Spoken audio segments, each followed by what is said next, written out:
buenas tardes, estimados televidentes y radioyentes. Es un honor para la Mesa Redonda recibir hoy en persona a Acela de los Santos, combatiente de la clandestinidad, fundadora del Ejército Rebelde, fundadora de los Camelitos de Cuba, fundadora de tantas cosas, creadora junto a Vilma Espín y otro grupo importante de mujeres cubanas de la Organización de las Mujeres Revolucionarias de Cuba, que dentro de unos días, dentro de unas horas solamente, estará cumpliendo 55 años. Por eso hemos creído que traerla a ella en persona a nuestro espacio es un poco traer a la mujer de la Revolución Cubana aquí. Gracias, Acela, por aceptar la invitación y estar con nosotros esta tarde. Gracias a ustedes por traerme. Y nosotros empezamos este diálogo en Santiago de Cuba. Perdónenme la voz también, que está un poquito afectada todavía, pero decía que empezamos esta conversación porque Acela forma parte de una generación que en Santiago de Cuba ya tiene una vocación y una unidad revolucionaria cuando se produce un hecho crucial como es el asalto al cuartel Moncada. Y habíamos quedado de hablar de esos orígenes, de los orígenes de esa generación, de ese grupo, cómo se nuclea, alrededor de qué. Me gustaría recordar esto para empezar, no cronológicamente, sino con esa historia de la juventud de Acela, que es la juventud de Vilma y es de Fran País también. Un hecho muy importante, es decir, relacionado con todo eso que tú has dicho, hay un hecho muy importante que no podemos soslayar de ninguna manera porque influyó decisivamente en aquel grupo de jóvenes, y fue la creación de la Universidad de Oriente, que quizás fue en ese periodo lo más importante que ocurrió desde el punto de vista cultural en general en la provincia de Oriente. Los orientales, sobre todo los intelectuales más importantes de allí, y hasta cierto punto en general el pueblo quería un alto centro de estudio también para Oriente. Solamente había una universidad, en la Universidad de La Habana, no todos podían venir a estudiar. Y el hecho de haber creado esa universidad, repito, fue importante en dos sentidos. Fue un centro que promovió la cultura, las ciencias en esa provincia, pero además de eso permitió que muchos jóvenes que no hubieran podido estudiar tuvieran acceso y otros que sí podían estudiar se quedaran en Santiago y no vinieran para La Habana. Eso parece que no, pero es muy importante. Una de esas personas hubiera sido Vilma. Vilma se quedó en Santiago de Cuba y Vilma fue una figura importante en todo esto que vamos a hablar. Perdone que interrumpa un momentico, pero hay algo que me llama muchísimo la atención. La Universidad de La Habana es la cuna de los revolucionarios. Sí. Aquí se forman los revolucionarios, el propio Fidel lo dice. Sí. Pero en el caso de la Universidad de Oriente parece que es al revés, que son los revolucionarios de Santiago de Cuba los que hacen que se abra una universidad. Es decir, el resultado de una batalla también. Yo no diría exactamente que, pero sí lo mejor del pensamiento progresista de Santiago de Cuba y también de los intelectuales, sí fue un factor importante para que se creara esa universidad. Y allí concurrieron profesores de Cuba, cubanos, como José Antonio Portuondo, lo conocemos, Griñán Peralta, igual, Cañas Abril, gente muy conocida en el campo de la ciencia y de la cultura, y también por razones, vuelvo y repito, coyuntural, coincidió un grupo de españoles republicanos, la mayoría de ellos comunistas, que tuvo una fuerza, es decir, una importancia enorme en ordenar y orientar el pensamiento de los estudiantes que allí estábamos, ¿no? Por eso yo parto de la Universidad de Oriente, porque creo que de no existir la Universidad de Oriente, en el caso mío, no estoy hablando en otros, quizás yo no hubiera podido tener toda la conciencia revolucionaria que yo adquirí allí. Estas fotos que estamos viendo ahora son de la Universidad de Oriente. Sí, esta última soy yo. ¿Sí? Ahí está, mira, un profesor eminente, el doctor Herminio Almendros, muy conocido porque sus libros todavía...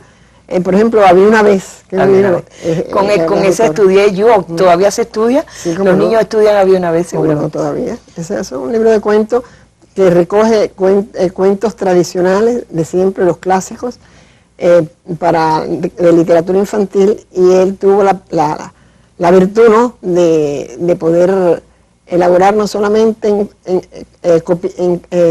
acopiar ese tipo de literatura, sino él mismo fue creador. Y esta es la escuela de pedagogía, que estaba dentro de la universidad. Hoy no está. No, y Fran País estudió ahí. Fran País estudió ahí, Pero cuando Fran Pais llega a la Universidad de Oriente, ya él era un líder. Ya era líder de... Ya él era un líder estudiantil, un líder de ideas. Ya él estaba en el proceso de lucha armada. Ya había ocurrido el 26 de julio. Se había producido y que eso marcó a Santiago de Cuba para siempre, y yo diría que Oriente también. Se había producido la gran carnicería que hubo después del asalto al Moncada. del ataque al cuartel Moncada. Había trascendido también en el juicio que se le hace a los moncadistas meses después, que el autor intelectual de todas esas acciones era Martí, José Martí. Había trascendido también un documento que fue vital para, yo diría, para aglutinar ideas y personas. Mira, este es otro grupo de universitarios. Grupos universitarios, hacíamos unas llamadas fogatas ahí están profesores y alumnos. Entonces, Arlene, volviendo a la idea del 26 de julio y lo que significó para los estudiantes de la universidad. La historia Maxwell Vera. Para Fran Pais.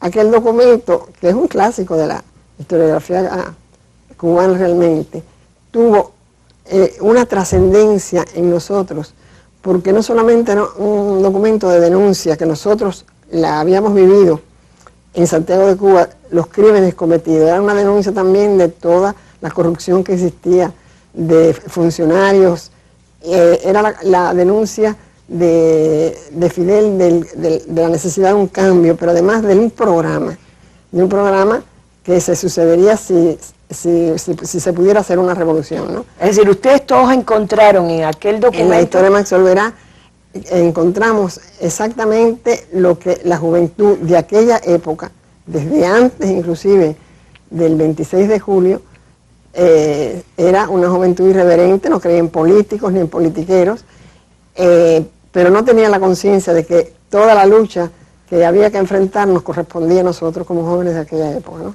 Ahora, estamos viendo una imagen muy bonita de Acela cuando se gradúa ya de pedagogía, ¿no? Es maestra. Esto es en el año 54 más o menos. 48. Ya ha pasado el Moncada, ya hay un germen de la lucha revolucionaria.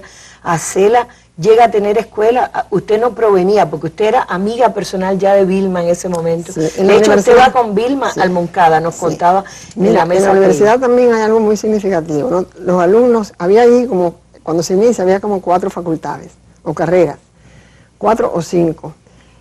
Todos los alumnos de las diferentes facultades éramos amigos. ¿Por qué? Porque nos unió, al principio la universidad no era oficial, nos unió en la lucha por la oficialización de la universidad. Y éramos tan poquitos alumnos, todos nos conocíamos y nos hermanamos mucho en esa lucha y nos hermanamos después. Seguimos. Cuando se produjo el 10 de marzo, fue igualmente, ahí se polarizó las ideas, los jóvenes yo diría, de que rechazaron. Yo creo que no se polarizó, todos los jóvenes rechazaron el 10 de marzo. Algunos se fueron para su casa a esperar qué pasaba, otros nos quedamos. Y cuando ocurrió el 26 de julio, es decir, ataque al cuartel Moncada, ya ya éramos amigos todos. Por esa razón, aunque Vilma estudiaba ingeniería y yo estudiaba pedagogía, sí éramos amigas. Porque Vilma era una joven, como se ha dicho en muchas ocasiones, que estaba exenta, a pesar de que ella provenía de una clase social de padres ricos, padres que tenían, no se puede decir acomodado, eran gente con bastante... es decir, el padre era un hombre rico. Ahora, ¿qué tipo de padre y qué tipo de madre? Educó a sus hijos de tal manera que para ellos no era importante ese hecho. Ellos educaron a sus hijos en no era tener una fortuna, no era importante. Lo importante para ellos, cómo nos educaron y cómo fueron, en definitiva todos sus hermanos, era cómo pensaban las personas, cómo eran las personas, qué valores tenían desde el punto de vista personal.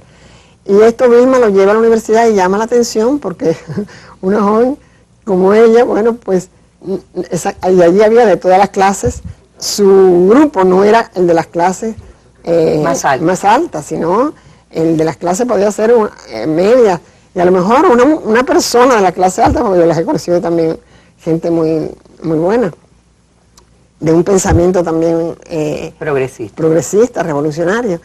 Pero Vilma se acercó mucho a la gente, yo diría más inteligente, tanto alumnos como también profesores, que influyen en ella, y más progresistas. Y usted me contaba que el hecho mismo de que sus padres estimulaban ese tipo de actitud, digamos, independiente, honesta, inteligente, estudiosa, que en algunos momentos ella le dijo, soy así porque ustedes me formaron así, ¿no? Cuando decidió irse a la lucha. Hay una entrevista que ella hace y ella cuenta que después del 10 de marzo, que ella decide ya tomar la línea de la revolución y comprometerse en la lucha por liberar a la patria de aquello que había sido una afrenta para todo el pueblo, y ella lo sintió en ella particularmente. Ella dice que se sentó con los padres, ella y Ilsa, su hermana, y le dijeron, mira, ustedes nos criaron así que no esperen ahora otra cosa, nosotros es posible que lleguemos tarde y no nos pregunten qué vamos a hacer. Y fue muy gracioso porque, bueno, esa forma, ¿no?, ya de tomar esa decisión desde el 10 de marzo. Y volviendo a la universidad, ella en la universidad, muy influida por profesores comunistas, inclusive como López Rendueles, sin decir nunca que eran comunistas, sino orientaban nuestro pensamiento hacia las cosas más racional y hacia las cosas, nos ponían al desnudo los hechos, cómo eran. Entonces, bueno, Vilma se fue educando en eso y se convierte, y ella lo ha dicho, en la universidad es que ella se convierte en una revolucionaria consciente. Sí, pero porque antes Vilma era una joven revolucionaria. Sí. Todas estas cosas que yo te digo no eran normal en la clase de ella. Era revolucionaria. Pero era revolucionaria porque era multifacética. También ella cantaba bonito y cantaba en la coral, hacía deporte y lo hacía bien porque era jefa de grupo de los voleibolistas, era muy entusiasta en las cosas que hacía en la universidad, y todo eso, ya te digo, unía a Vilma con todo el alumnado de la universidad. Bueno, tenemos el tiempo, desgraciadamente, siempre puede operar contra nosotros y no quiero que se me vayan temas importantísimos, quiero seguir hablando de esto. Hay un momento crucial, que es cuando se pierde a otro líder importante de la revolución como es Fran País, que es un joven que es parte de ustedes, que es también maestro, que se formó como pedagogo. La muerte de Fran País, yo decía, sorprende que Fran es asesinado el 30 de julio de 1957, se lanza, se destapa el rostro de la clandestinidad santiaguera a respaldar y al defender el liderazgo de Fran y al acompañarlo hasta el cementerio, su cuerpo, con un acto de rebeldía. Pero curiosamente, Arlene, perdona que te interrumpa con respecto a esto de lo de Fran, curiosamente la población de Santiago de Cuba, la clase más trabajadora, es decir, toda la población, incluyendo los burgueses con sus grandes tiendas y almacenes, se produjo una huelga espontánea en todo Santiago. Es decir, Santiago de Cuba cerró sus puertas, el comercio fue una ciudad muerta y solamente Santiago de Cuba vivió para acompañar a Fran a Santa Ifigenia. Esa huelga espontánea fue una muestra también de la pujanza y la fuerza que ya tenía la revolución. Otra cosa que te quiero decir con respecto al ingreso de Fran, porque bueno, ya estamos abocados al hecho de que fue asesinado. Pero mira, Fran cuando entra en la universidad, que él se matricula en la Facultad de Pedagogía, realmente yo tengo el criterio muy personal de que ya él no estaba interesado en hacerse pedagogo porque fuera a ejercer la profesión de maestro. Él sabía que su destino era otro, lo sabía perfectamente. Ahora, la universidad era un medio muy favorable para conspirar, para captar. Ya él estaba completamente comprometido cuando Fidel y el grupo del Centenario son amnistiados y constituyen el movimiento 26 de julio y Fidel sabe de Fran y lo invita a que ingrese en el movimiento 26 de julio y lo hace, que lo hace sin condición, ese marco de la universidad le favorece mucho. Yo siempre digo que los compañeros que allí estudiábamos y fuimos influidos por la universidad, por Fran y por Fran País, fue para nosotros un antes y un después. Así mismo. Yo quería recordar, hay este libro del que usted colaboró muchísimo, que es Vilma, Una vida extraordinaria, que es cuando Vilma ya perseguida, usted misma es que le avisa que Chaviano ha logrado identificar que Débora, la famosa clandestina en Santiago de Cuba, que es tan importante para la lucha en las calles de Santiago, es Vilma Espín. Y usted le manda un aviso, le dice el 4 de julio del 58, respecto a ti tenía que contarte una conversación que tuvo Chaviano y Pérez Cugil, donde unos a otros se decían que Débora y Vilma eran la misma persona y que ambos tenían mucho empeño en agarrarte.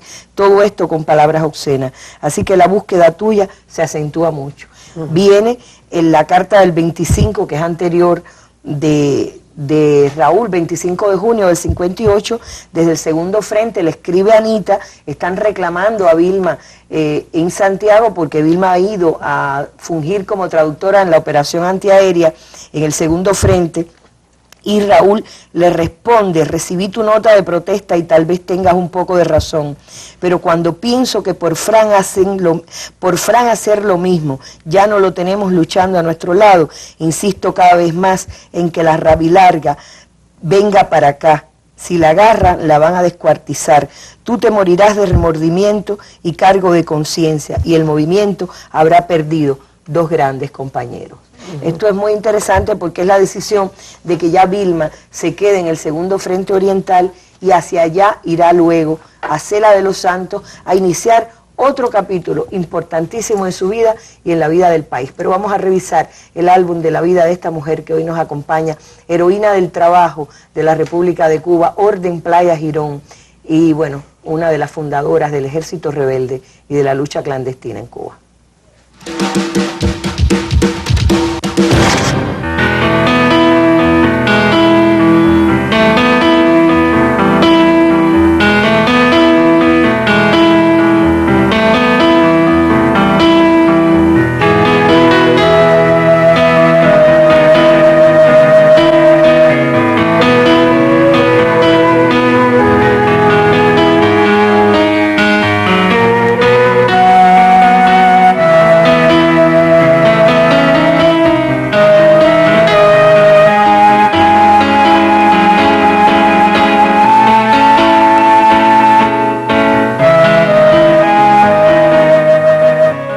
Bueno, y antes de seguir conversando con Acela, vamos a escuchar a dos viejas compañeras, algunos les llaman las muchachitas, las compañeras de la lucha clandestina y del Ejército Rebelde, recuerdan también su amistad con Acela de los Santos.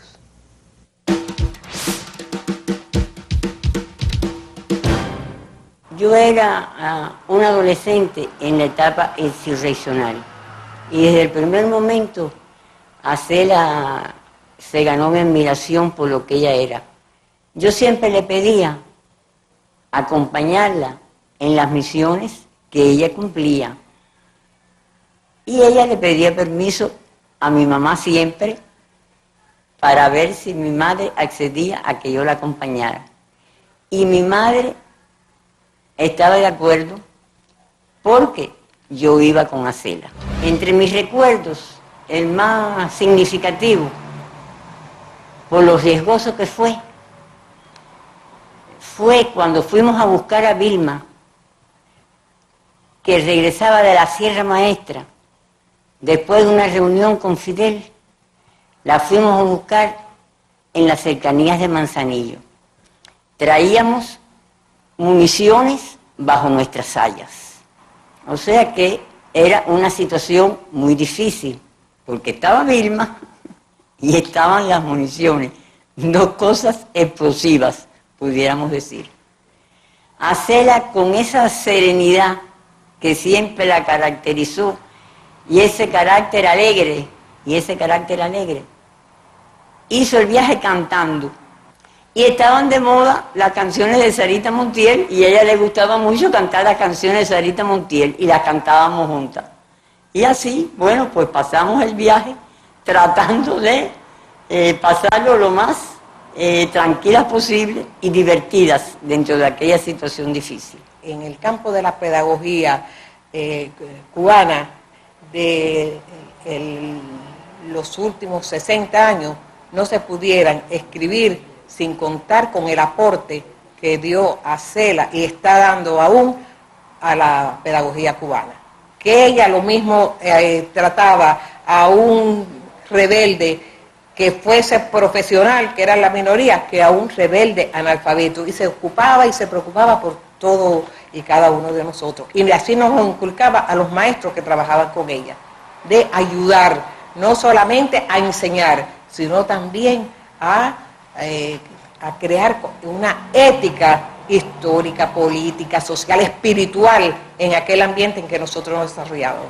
Muchos de los que llegamos allí desconocíamos por qué se luchaba. Sí, lo que éramos todos antibatistianos, estábamos contra la dictadura de Batista, pero desconocíamos muchas cosas que nos fueron llegando a través de ellos.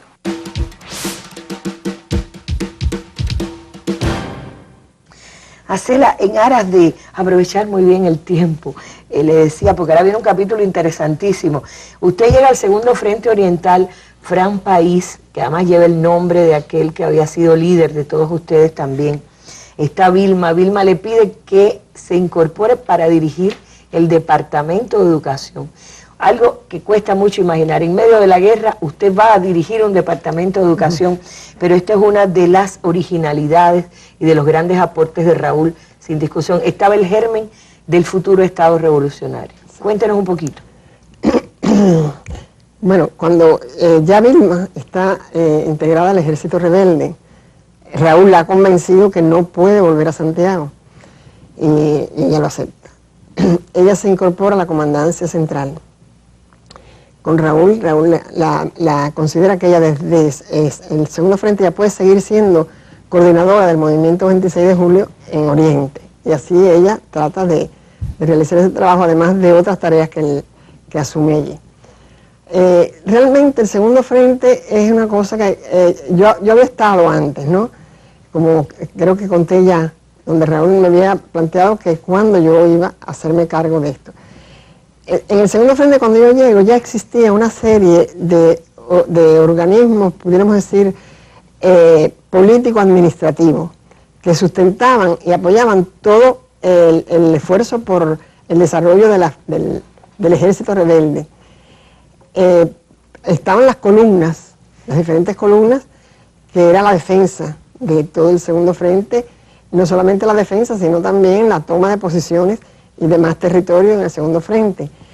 Pero además de eso se habían creado diferentes departamentos. Finanzas, por ejemplo, el departamento que tenía que ver con toda la cuestión de impuestos, que ya desde la Sierra Maestra era una práctica que había aprendido Raúl de Fidel.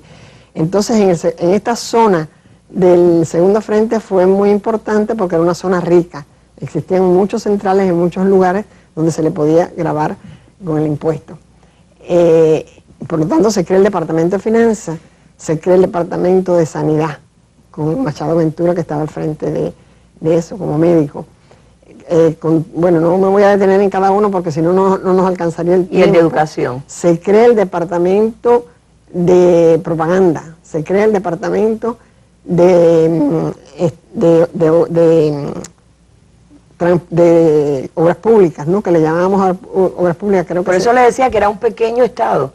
Llegó a ser un pequeño estado dentro de otro estado, aunque Raúl prefiere que digamos que el estado era el ejército rebelde, porque en otros frentes habían instituciones de este tipo. Pero hay que decir que quizás las posibilidades creadas allí y la creatividad de Raúl, que en el aspecto es muy creador, ¿no? Claro. En el segundo frente realmente surgió nos dio la posibilidad de comprender cómo íbamos a funcionar como Estado, claro, una vez que ganáramos. Ahora, usted habla, o sea, hablaba de casi 400 escuelas que estaban en el territorio del educación. Cuando yo llego ya había muchas escuelas funcionando, porque habían sido abandonadas muchas de ellas por los maestros, porque inclusive se les había permitido por ese ministro de Educación que existía en ese momento, de que no tenían que ir a trabajar porque era un peligro para ellos, para sus vidas, etc. Estaban las escuelas solas.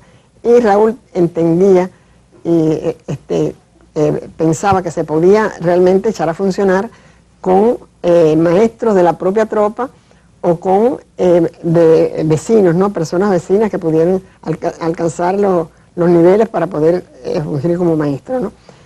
Así que cuando yo llego ya había muchas escuelitas que estaban funcionando con sus maestros. La cuestión era darle a eso una organización dentro del frente, una estructura de todo el frente y una vitalidad, de modo que se hiciera en todas partes. Efectivamente se crearon más de 400 escuelas. Y usted al mismo tiempo formaban maestros, es decir, educaban a los guerrilleros. Pero además de eso, Raúl también insistió en que nosotros hiciéramos en los campamentos grupos de alfabetización, porque había muchos guerrilleros, bastantes guerrilleros, no quizás pudiéramos decir mucho, pero los había que se habían incorporado como campesinos que eran analfabetos y había que alfabetizarlos también.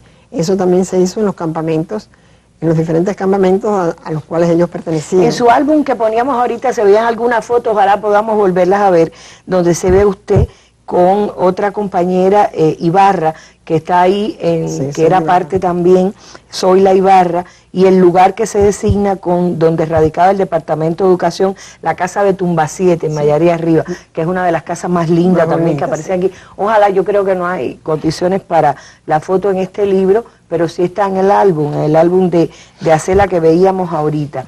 Aquí estamos viendo, bueno, de todas maneras, si me ayuda Yaima puede verse mejor. Esta es la casa original, ahí radicaba el departamento. Existe todavía, existe. Y todavía huele a cedro, porque es una casa hecha de cedro. ¿Y es parte del Museo del Segundo Frente? Es parte del museo, muy interesante, porque ahí hay una escuela política para niños. No podemos hablar de eso, pero realmente interesante. Ahí estamos viéndola. Sí. Y usted, Acela, ¿cómo era? ¿Qué era una nueva escuela? ¿Lo que ustedes estaban forjando era un nuevo sistema de educación ya ahí? Mira, Arlene, yo te quiero decir que ya en octubre se dicta por Raúl la orden 49, que era la ley orgánica del Segundo Frente, donde le daba a todo el Segundo Frente todo este carácter de Estado, como decimos, ¿no? Con sus instituciones administrativas, políticas y también de defensa, ¿no? Hay que decir que uno de los trabajos más importantes llevado a cabo por Raúl en el Segundo Frente fue el contacto con los campesinos. Allí se llegó a hacer un congreso campesino y un congreso obrero. Y un congreso, llegaron a unirse, había seminarios nacionales de todos los que... Entonces creó una escuela política, claro, para crear el maestro de la tropa, para enseñar a ser, como se decía en aquel momento, revolucionarios conscientes y no tiratiros. No queríamos tiratiros, queríamos revolucionarios conscientes para darse cuenta qué tipo de lucha y qué futuro nos esperaba. Bueno, quiero decirte que entonces la pregunta que tú me haces con respecto a las 400 escuelas, creo que me preguntaban. Alrededor de 400 escuelas, los llenamos con maestros de las propias combatientes y con maestros de la vecindad. Muchas muchachas, muchas mujeres. Y los que llegaban al Segundo Frente, que podían servirnos como maestros, Raúl nos los mandaba al departamento. Fue un trabajo realmente que me dio a mí la dimensión de lo que se podía hacer, porque en el Segundo Frente se podía hacer todo lo que quisiéramos hacer en bien del desarrollo y del progreso. A pesar de las bombas, porque es una de las zonas más castigadas, esa agua, bueno, antes de la operación. A pesar de las bombas, pero ya las bombas también le cogimos la vuelta. Como yo te explicaba, si nos amparamos con un árbol, ya el avión no nos hacía mucha mella, menos que nos cayera la bomba encima, y eso no ocurrió. Es decir, que realmente el Segundo Frente fue una escuela que nos abrió a nosotros, qué decirte, nos dio más que nada la dimensión de todo lo que se podía hacer en revolución. Y ya cuando triunfa la revolución, perdona que corra en aras del tiempo, porque quiero llegar a la fundación de la Federación de Mujeres Cubanas, pero cuando triunfa la revolución, la primera tarea importante que tiene Acela de los Santos son los Camilitos, fundar la escuela de Camilitos. No, cuando triunfa la revolución, la primera tarea que nosotros tenemos es, bueno, seguir seguir en la provincia en educación hasta tanto se estabilizara y Armando Jar, que fue el primer ministro de la Revolución, designara ahí un cuadro y yo vine para La Habana a el trabajo, exactamente. Ya se estaba gestando todo este movimiento de las mujeres que querían, la revolución las había sacado de la casa, porque quiero que sepas que si la incorporación de las mujeres desde antes del triunfo de la revolución no hubiera sido el hecho que fue, yo tengo el criterio que sin la participación de las mujeres, siempre lo he dicho, nosotros no hubiéramos ganado la guerra, pero no la hubiéramos ganado en el tiempo en que lo hicimos ni en la forma que lo hicimos. La mujer jugó un papel extraordinario en todo el país y en Santiago, que fue mi experiencia, extraordinario en la lucha tanto de la clandestinidad como después en el apoyo en el ejército rebelde. La mujer no quería volver a la casa. La mujer estaba deseosa de apoyar la revolución, estaba deseosa de participar, un fenómeno participativo como lo califica Vilma, que inicialmente se produjo entre las mujeres y después un fenómeno más consciente, ¿no?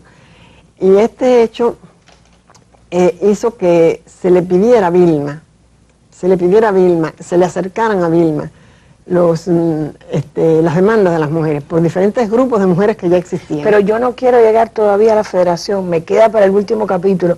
Quiero terminar su papel protagónico en la educación en Cuba, porque después usted tiene una tarea, combinada con la federación, que nunca la abandonó, sí, combinada con ser madre, que tuvo 3 hijos a lo largo de los primeros intensísimos años de la revolución. Combinado con todo eso, usted también es militar y funda las escuelas de Camilito primero, ¿no? Y después el Ministerio de Educación, con nuevos programas de estudio. Ahí estamos viendo a Vilma, a Jar, a usted, esto es en plena actividad de la Federación de Mujeres Cubanas. Sí. Jar era ministro de Educación. Sí. Pero yo quiero hablar de la educación. Quiero no irme de ese capítulo porque pasaremos a la Federación seguramente en el último. Bueno, para llegar a la educación, vamos a pasarles así en una gran zancada, ¿no? A la Federación. Sí. Porque como tú dices, no es lo cronológico, sino lo temático. Efectivamente, yo paso a los Camilitos viniendo de la Federación por el interés de resolver algunos problemas que en la FARC se habían suscitado con los ingresos de los reclutas, ¿no? Del servicio militar. Habían ingresado algunos muchachos que no eran, es decir, había habido una cifra no muy alta, pero sí considerable, de muchachos analfabetos. Era necesario resolver ese problema con la experiencia que habíamos tenido en el segundo frente, de la cual Raúl conocía muy bien, la conocía muy bien porque la apoyaba mucho y fue decisivo en el éxito que pudimos tener allí en el segundo frente.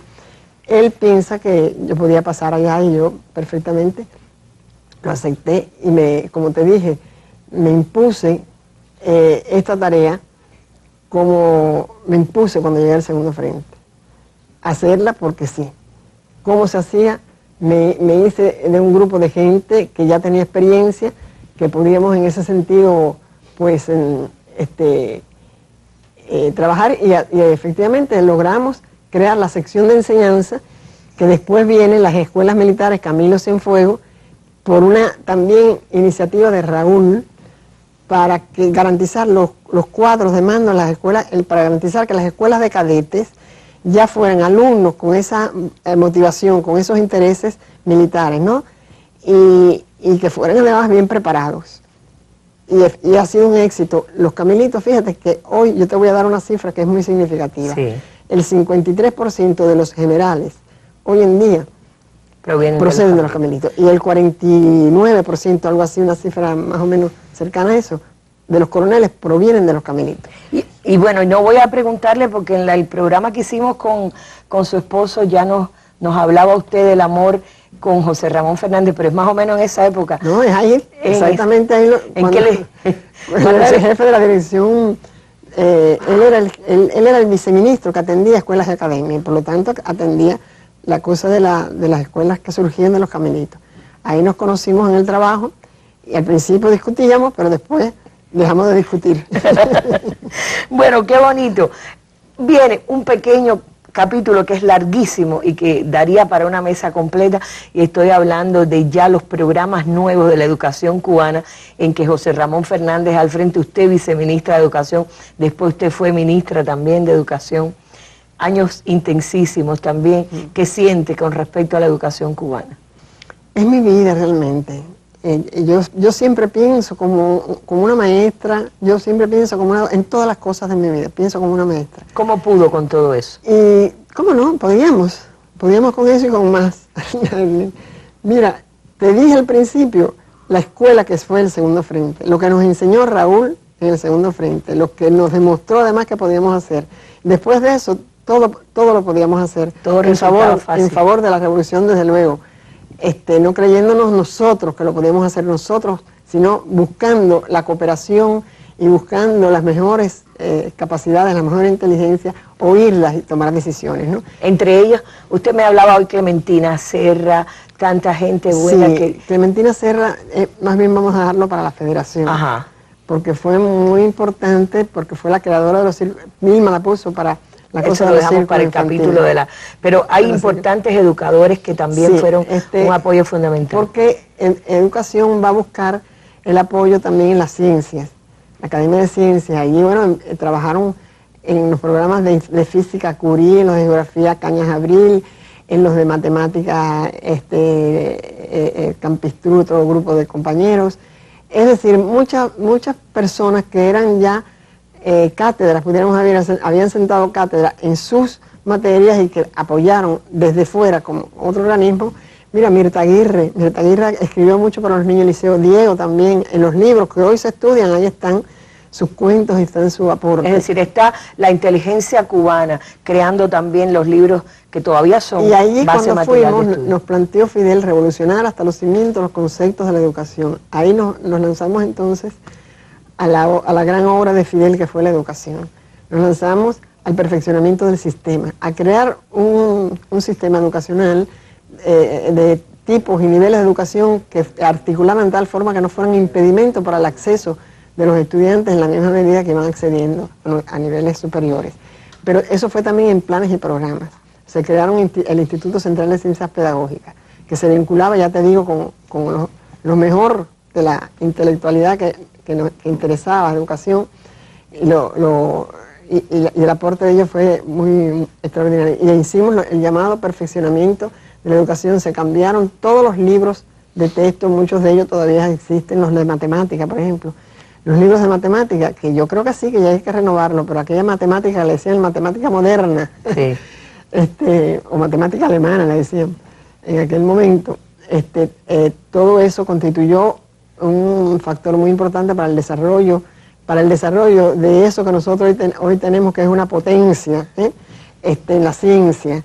No desvincularlo de todo, de la escuela, desde la escuela primaria, toda de la escuela fundamental. Pero se crearon también las escuelas en el campo. Y yo quiero decir en favor de las escuelas en el campo, si no hubieran existido esas escuelas, Arlene, una gran mayoría de jóvenes se hubieran quedado sin poder estudiar. Sin embargo, las escuelas en el campo fue la posibilidad que tuvieron masivamente de hacer su secundaria básica y sus preuniversitarios y sus politécnicos masivamente. Es decir, que la escolarización en la escuela primaria era casi total y en la secundaria y media fue muy alta. Y eso significaba para el país algo extraordinario, porque había posibilidades entonces de que fueran a la universidad los mejores. Claro. Es decir, es toda una cadena. Y ese perfeccionamiento lo hicimos con la colaboración de lo mejor que había aquí, en pedagogos y en científicos, realmente lo hicimos. Bueno, yo quiero que recapitulemos también con amigos y compañeros, amigas y compañeras de esa época. Y hablo de Electra Fernández o de una de las hermanas Ruiz Bravo, que también están invitadas a dar su opinión hoy, cuando tenemos a Cela de los Santos en persona, para honor de la mesa redonda.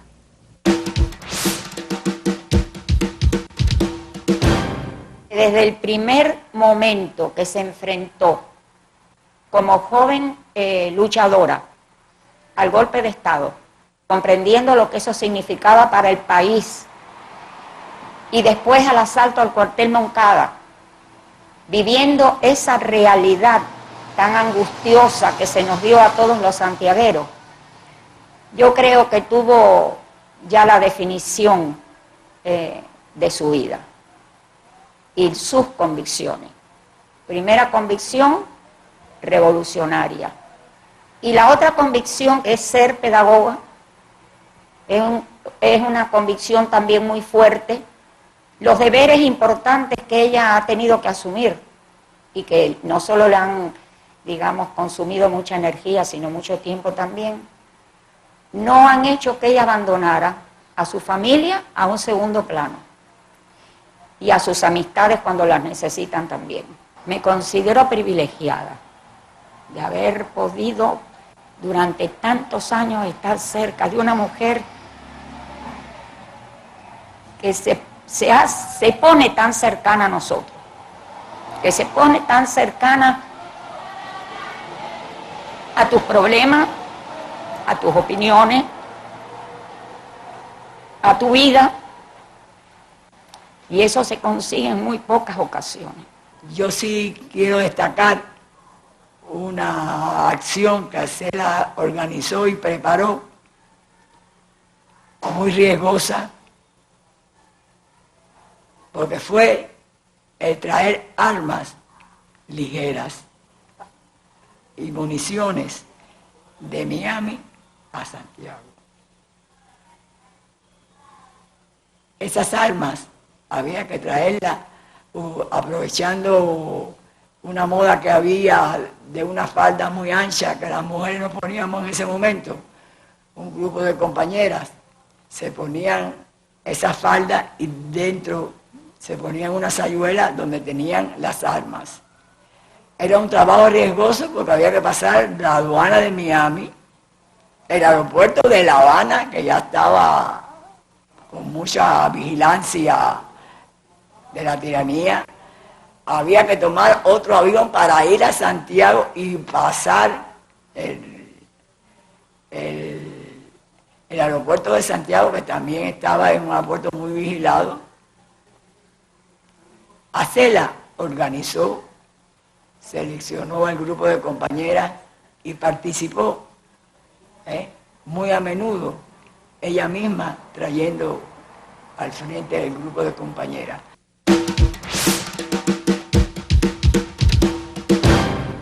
Bueno, y por suerte ayer hubo mesa redonda con la Federación de Mujeres Cubanas, porque ya nos queda el menor tiempo para hablar de un momento crucial. Yo siempre he tenido un poco la interrogante, Vilma Espín, una mujer que revolucionó todos los conceptos sobre una muchacha intelectual revolucionaria que se hizo leyenda en Santiago de Cuba. Por supuesto, nunca tuvo limitaciones para ejercer todas sus facultades, pero le dan la tarea de crear la Federación de Mujeres Cubanas. Acela también, la hemos visto en el segundo frente, en la lucha revolucionaria, en la lucha clandestina. Hacer la federación, ¿qué se proponían ustedes, la fundadora Acela? Bueno, realmente le dan la tarea a Vilma, asume esa responsabilidad, ella le lleva las ideas, Fidel inmediatamente las apoya, se da cuenta. Sí, porque usted decía ahorita que había presión de las organizaciones femeninas. De las organizaciones femeninas, las martianas, las de unidad femenina, las comunistas. Había esos intereses. Bueno, es necesario hacer integrar una organización que aglutine a todas las mujeres, porque bueno, en la unidad también está la fuerza. Y eso es importante. Ahora, las figuras en que pensaron, fíjate, Erlín, fue la figura de Vilma.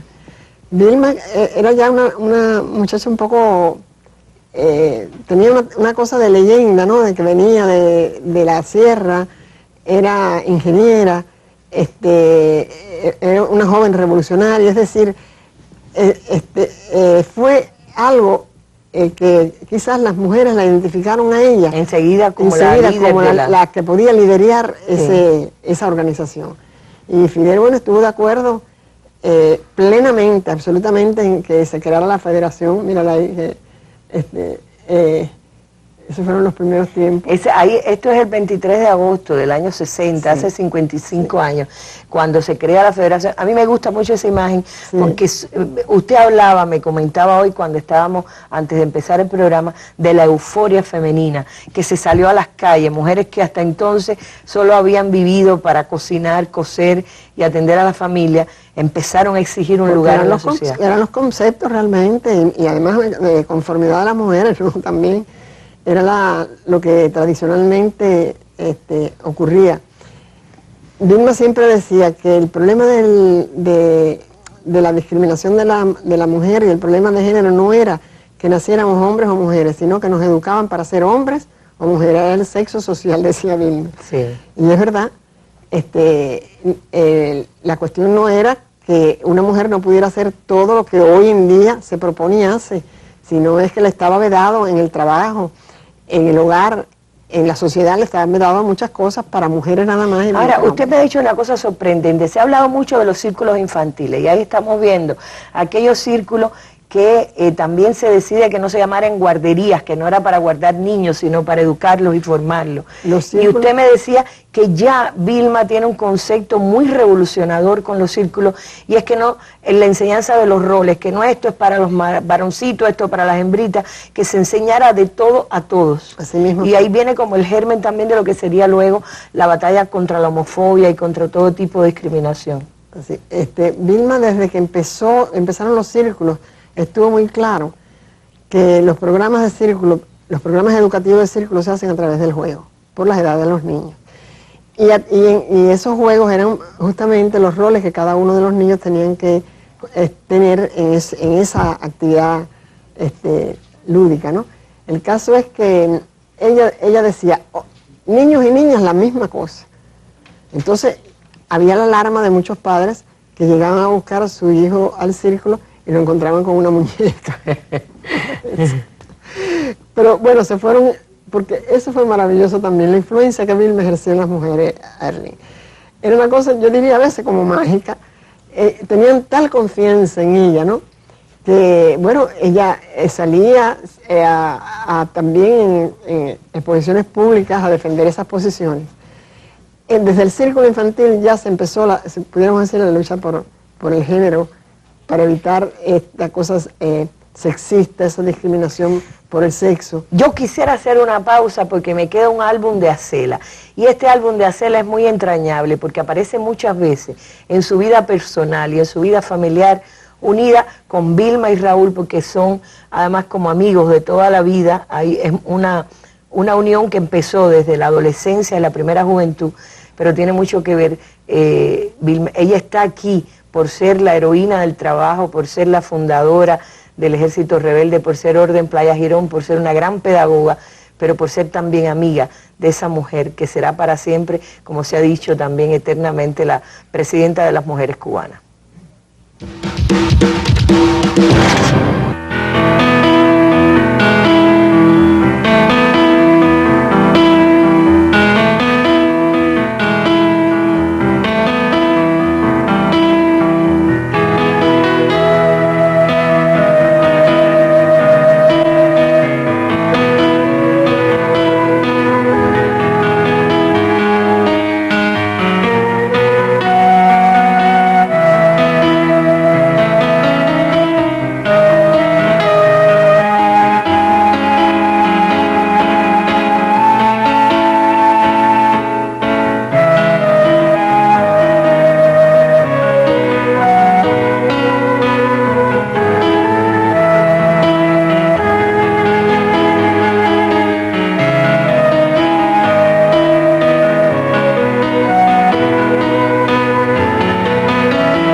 Y ahí, bueno, tenemos la imagen suya poniendo flores en el nicho. Tiene que haber sido muy duro haber perdido la amiga de toda la vida. Pero qué lindo llegar a los 55 años de la Federación de Mujeres Cubanas y poder hacer la valoración a lo largo de este tiempo de los aportes de Vilma y del significado de la Federación para la vida cubana. Usted decía ahorita que sin la mujer quizás se hubiera hecho la revolución, pero no se hubiera hecho igual. No, quizás no, se hubiera hecho la revolución, con Fidel hubiéramos hecho la revolución, pero no en el tiempo en que la hicimos y no de la forma en que se hizo. la mujer fue como un escudo protector de los jóvenes, que ser joven en aquella época era casi un delito, ¿no? Eran casi subversivos. Y además de la inteligencia de la mujer.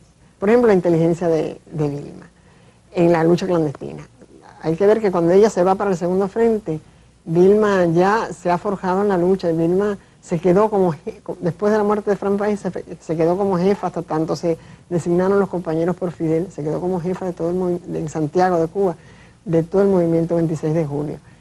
Vilma tuvo que enfrentar no solamente la muerte de Fran, la huelga que le sucedió, el cambio de estructuración que hubo a partir de eso, tuvo la huelga de abril, el fracaso de la huelga de abril, tantas cosas que tuvo que enfrentar ella que la forjaron, ¿no? Y la convirtieron en la mujer de temple y capaz de enfrentar cualquier situación que siempre fue, ¿no? Entonces, bueno, ¿qué decirte? Yo me voy de un lado a otro, Tú me estabas preguntando sobre las cosas de la federación. Justamente porque estamos al borde de los 55 años y hay una visita muy especial aquí que ha querido venir a traerle un reconocimiento de la Federación de Mujeres Cubanas. Le ha querido venir a traer y le hemos dado con todo deseo Bueno, tú sabes que es una gran sorpresa, Teresa. Muchas gracias. Teresa Marelle, la secretaria general de la Federación de Mujeres Cubanas, a Cela de los Santos en ocasión, ¿sí, Teresa? En ocasión del aniversario 55 de la creación de la Federación de Mujeres Cubanas, por sus aportes a la revolución de las mujeres dentro de la revolución socialista, por saberla junto a nosotras, fiel continuadora de la obra forjada por Fidel y Vilma, Secretariado Nacional de la Federación de Mujeres Cubanas. Muy lindo, Muchas precioso. gracias por todo su compromiso, por su disciplina, por su paradigma para todas las mujeres cubanas.